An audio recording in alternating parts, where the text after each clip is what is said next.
Yo, what's up guys? I just got sent this screenshot by one of the brands that I've been working with, and this is specifically a result of an A/B test on one of the offers, right? So it's a super important fact to know. This is a consumables brand, and so as you can see here, conversion rate is massive on offer B here. AUV is a lot lower, however, it's still the case that the revenue per visitor is almost double the one which from the variant A, right? So first of all, this should prove to you the like the impact and the crazy results of A/B testing your offers, which you should always do. But that's not even the point of this video. The point of this video that I want to really prove to you guys here is this here, the subscriptions, right? So this is like one day, and essentially you got 10 people to subscribe here on a singular day. So what does this exactly mean, right? As you can see here, a lot of people actually subscribe. And so I've structured it in 4 different steps, how you can do the same thing for your brand, how you can get reoccurring revenue every single month from customers, how you can make a customer worth so much more that people just keep coming back and just keep paying you money, right? That's the most important part.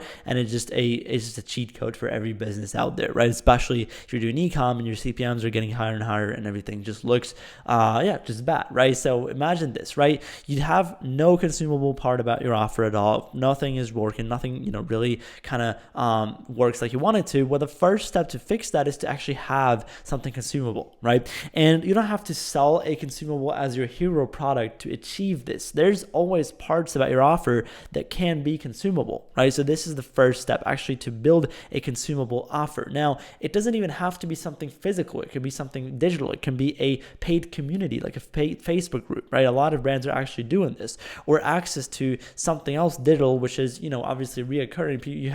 People have to keep paying monthly for it, right? This is one of the easiest ways to do that without even physically having to deliver something to the customers. Obviously, though, it's going to have a lot more of an intrinsic value if there is something consumable about your offer, right? So if you're watching this video and you have the ability to just dropship, if you're looking for a product now anyways, then look for something consumable, because it is going to make your life easier. Now, if there's nothing consumable about your offer, no worries. You can just add in free gifts, solving the same problem. And if it's actually it actually works, it actually is good, people actually like it, they will subscribe to it if it actually makes sense to subscribe to it, right? This is the biggest thing what people get wrong when they do this, is they add in some random bullshit product which doesn't even make sense to buy to this, and that's why no one subscribes to it. That's why no one even takes up the offer, right? So that's number 1, consumable. Really important to not forget, to always keep in mind. And there's a million ways to include something consumable to your offer, right?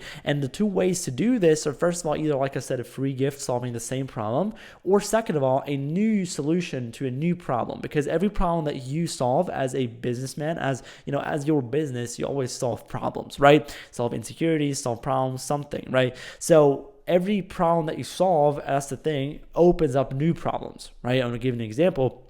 If you sell hair removal or something which has to do with hair removal overall, there's always going to be things with like a couple ingrown hairs for people that they just still have to get rid of. And so if you just sell something which is like a peeling or something like a little extra shaver to it, like there's always new problems that every solved problem creates, and that always opens up doors for you to build bigger bundles, which is, first of all, not only going to increase your conversion rate for more unaware people because they're going to resonate with your offer a lot more, but second of all, also, this is the most powerful part. A lot of times there's little free gifts, those little solutions, new solutions to the new problems are actually consumable, and you can make people to subscribe to it if you just actually show it in your marketing, actually make it really enticing to take, and just prove and tell them why it is so much more powerful to get it. And that brings me to my second point here. The second step to achieve this is to make it as appealing and as enticing enough as possible to actually subscribe to your offer, right?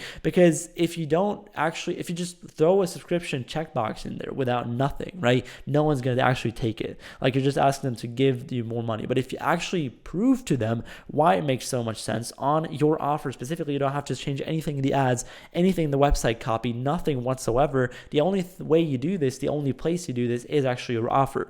And so I talked about free gifts before. Well, you can limit every single free gift to the subscription. That's the first thing. Second thing is you can add a discount with urgency, right? So usually a lot of brands that offer subscriptions actually say, hey, you get 20% off or 50% off if you do subscribe to whatever. And that's actually their thing. That's why people subscribe to, because they want to save money. Another thing, a third step to do this is, for example, if you have a price anchoring going on, right? So a price anchor, what that is, for example, when people land on your store and the subscription is automatically selected, right? So let's say they land on the store and they see the price, and the first price they see, they don't know it's a subscription yet, but they see the subscription price, right? And you also put that price, for example, into the product pictures. Now, only right before they add to cart do they find out that this is actually the subscription price. And if they want to switch to one time, they click on it and it's like a lot more expensive, right? So now they feel like, fuck, I have all this time that I was on the store, that I was, making the purchase decision, getting into this emotional impulse buying mode. I was actually thinking in the subscription price. And so let me just get it anyways, right? This is what price anchoring is. Really, really powerful. And the other way to do price anchoring overall, and this is the next really powerful way to do this, is if you increase the gap between the options overall, right? So for example, if you have 3 options what people can choose from, right? If it's a subscription or not, doesn't really matter. But if you increase the gap between the first and the second one, more people are going to take the third one, right? Now, if you increase the gap between the second and the third one, more people are going to take the second one, really depending on what kind of what most people take for you right now and what you want to work on, how you want to increase the AOV. But it doesn't really matter what kind of AOV you have, because if every customer is worth 5 times their AOV, it's likely going to be, leaving you with a big fat margin. So that's really, really powerful. Now, the third step to actually do this is the testing consistency, right? And so as you guys know, it's all this stuff, all this concept here, as you can see, sounds really cool on paper and it looks good, but you've probably tried something like this before. You've probably tried a lot of offers before. It hasn't really worked out yet. You're asking yourself, did I do it wrong, or does A/B testing not work overall? Usually it's never the system, it's always you. Remember the quote, right? So what this usually means is that you just need to keep testing consistently until you do find something that hits, right? The first offer, the first price is never going to be the last price that you set for yourself. This is really important to keep in mind. Now, if you do put in the price that you kind of feel like, okay, this is 100% going to resonate with people and it actually does get sales, then also don't stop testing, because there's always, like, I always think like this, okay, well, if it works already, how well can it work if I keep testing, right? Never stop testing once you start making money, because that's going to lead to you losing your momentum. If you stop working like you don't make money yet, right? That's the biggest mistake, actually, complacency. Like, people get complacent and then they stop making money. They lose all their momentum. And so when it comes to specifically subscription offers, there's a lot of them that you need to just test through and just cycle through and just play around with pricing and the offer structure overall, and all the free gifts of what do you give, what you don't give, price anchoring. All these things need to be tested separately, isolated, individually, which means you need to have a lot of A/B tests like this one, right? And so what an A/B test is, if you've never heard of that, basically it's just the fact that you have 2 offers at the same time. People come from the same traffic source, right? So it's the same traffic quality, because, for example, you send traffic from the same campaign. And so you have 2 offers at the same time, which means that random 50% of your traffic sees offer 1 and the other half sees offer 2, right? And so what that does is it basically shows you in real time which offer converts better, because you have the same traffic quality coming to the offers. That's why you don't just launch separate campaigns, even if it's the same creatives. But like, you have this A/B test going on, then you can just turn them off and just send all the traffic to the better offer here. So if you look at this one here, offer 1, no one subscribed, and they made them half of the revenue per visitor, even though the AOV was a lot higher, right? And if we didn't do this, if you hadn't done this A/B test here, he would have missed out on so much money, especially reoccurring one. Like, this is actually insane of how well this works for him. Now, step number 4 is the benefit of having multiple pieces of your product in your ads, in your marketing, right? And this is probably one of the most powerful things that you can do. And the reason why is because it already frames your product or your overall, like, your brand as something which would make sense if you have multiple pieces of whatever you offer, right? And if you don't do this, right, then it's going to, once again, you're going to miss out on a lot of money. So you could show multiple pieces in the ads. You could explain the future, the stretched benefits, that's what it's called, in the ads. You could show them how maybe you talk, if you tell a storytelling, and then you actually just say, hey, I've been getting them for monthly for like 12 months, and I had this and that benefit after so many months, right? If you do this, it's going to make the ad longer. Yes, it's going to disqualify a bunch of people. However, first of all, it's going to increase conversion rates overall, and second of all, it is the most powerful thing or the most powerful way to get the AOV up, and especially get people to subscribe. Right? So keep all these 4 steps in mind. And another really, really, really big piece of advice that I can give you guys overall for every ad that you make, for every offer that you make, for every, copy, every piece of copy that you write on your store or whatever it is a pattern interrupt, because this is probably the most powerful part actually when it comes to marketing overall, because essentially people are used to certain stuff, right? If you're showing them an ad on paid socials, right? For example, Instagram, then they're used to watching ads. Like they know, okay, this is an ad. I'm automatically going to be pissed off a little bit. But then if you just don't really surprise them or shock them in some type of weird way, then it's not going to convert. No one's going to click, no one's going to buy, and essentially no one's going to subscribe. No one's going to decide to monthly give you money if you don't actually surprise them and tell them something new.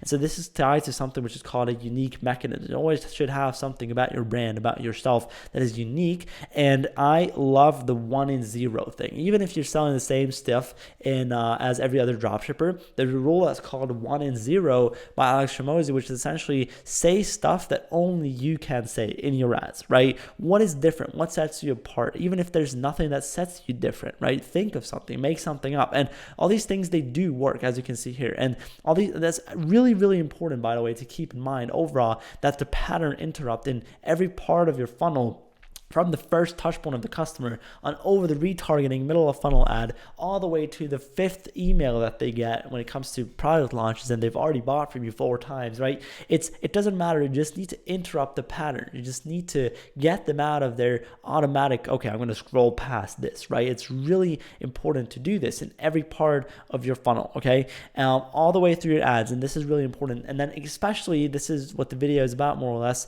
the offer, right? Because the offer part is so important. If people see people basically skipping this, they talk about funnels all day. People like to talk about, everything but the offer. And the offer is actually what's going to make or break your store's success, right? Of course, you're going to basically, if you get no one to see the offer, for sure, yes, it's going to be tough. However, if you're doing paid ads and you pay for impressions, you pay for clicks, right? Then it's inevitable that you're going to figure out how to get some clicks on your store. And so therefore, the hard part is going to be to convert profitably. And once again, to convert profitably, to make a lot of money per customer, you should keep all these steps in mind. But overall, the offer should interrupt a pattern. It should basically interrupt whatever they've been thinking about so far. Overall, it should really lead to them being super surprised about everything. Now, what a lot of people also do get wrong is the value price discrepancy, right? And that means that, obviously value, what people get, price, what people pay, it has to be it has to have a massive gap between the two, right? A lot of people think, okay, well,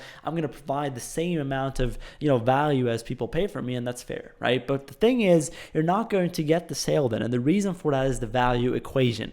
Now, let's look at this, right? You have the dream outcome, you have, how much do they believe that they achieve it with your offer, you have the time delay on the bottom, and the effort and sacrifice that they have to put in to achieve the dream outcome, right? Now, a pretty important thing is you can't give them the time back, and you also can't give them the effort and sacrifice back. And this is the most powerful part probably, they don't know for sure if they take your offer that they're going to achieve the dream outcome, right? And even if there's a guarantee, you can't always guarantee everything. And so you have to think about it this way, right? The price value discrepancy. If the value is exactly the same as the price what people pay, then obviously you still have the time delay and the effort and sacrifice, right? So it's like if they get the same amount, but they have to do this and that, and it's going to take them this long, and it's not 100% sure that's going to work for them, then obviously, once again, the value is smaller than the price. Like a same value as price would mean like you have to get a sale when the value is massively higher than the price what they pay. There has to be a discrepancy between the two, and this is what most people really get wrong.